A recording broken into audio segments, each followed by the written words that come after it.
অবশেষে সাইবার প্রতারণার অভিযোগে পূর্ব আগরতলা থানার হাতে গ্রেফতার চক্রের ৫ সদস্য। উদ্ধার মোবাইল, এটিএম কার্ড, আধার কার্ড, নগদ অর্থ। ঘটনার তদন্তে পুলিশ। কয়েক বছর ধরে সাইবার প্রতারণার শিকার হয়েছেন অনেকে, এখনো হচ্ছেন। অনেকেই প্রচুর টাকা খুইয়েছেন প্রতারণার শিকার হয়ে। বিভিন্নভাবে লোকজনের সঙ্গে প্রতারণা করা হচ্ছে। পুলিশে মামলা হলেও এসবের কোনো সুরাহা ঠিকভাবে হতো না।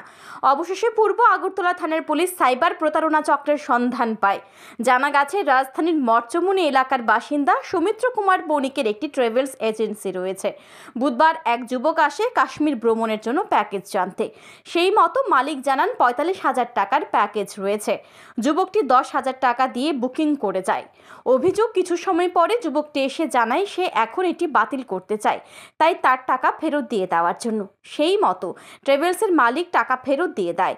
তখনই তামিলনাড়ু পুলিশের কাছ থেকে উনার কাছে ফোন আসে এবং বলা হয় সৌমিত্রবাবু অ্যাকাউন্টে প্রতারণার টাকা ঢুকেছে, তাই উনার অ্যাকাউন্ট সিজ করে দেওয়া হয়েছে। কিছু বুঝে উঠতে না পেরে তিনি সঙ্গে সঙ্গে পূর্ব আগরতলা থানায় যান এবং ঘটনা খুলে বলেন।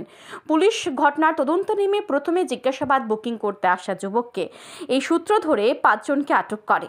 ধৃতরা হলো পীযূষ দেবনাথ, নারায়ণ দেবনাথ, সাগর দাস, ঋত্যদেব বিশ্বাস ও রোহন রুদ্রপাল। সদর মহকুমা পুলিশ আধিকারিক জানান, ধৃতদের কাছ থেকে জিজ্ঞাসাবাদ চালিয়ে উদ্ধার হয়েছে এটিএম কার্ড, আধার কার্ড, মোবাইল, নগদ অর্থ। অভিযোগ, এগুলি ব্যবহার করেই তারা মানুষের সঙ্গে প্রতারণা করে আসছে। পুরো ঘটনার তদন্ত চালিয়ে যাচ্ছে পুলিশ। যে ওরা বিভিন্ন জায়গা থেকে এইভাবে ফ্রড করে যে টাকাগুলি রোজগার করে বা আনে এদের অ্যাকাউন্টে, এনে এগুলি বিভিন্ন এই ধরনের ট্রাভেলিং এজেন্সি হোক, মানে যেটাকে আমরা বলি না, এটাকে হোয়াইট করার জন্য ওরা ওই টাকাগুলিকে ওদের অ্যাকাউন্টে ঢুকিয়ে আবার এদের অ্যাকাউন্ট থেকে বার করে এটাকে হোয়াইট করে নেয়, মানে যাতে বোঝা না যায় এই টাকাটা কোত্থেকে এসছে।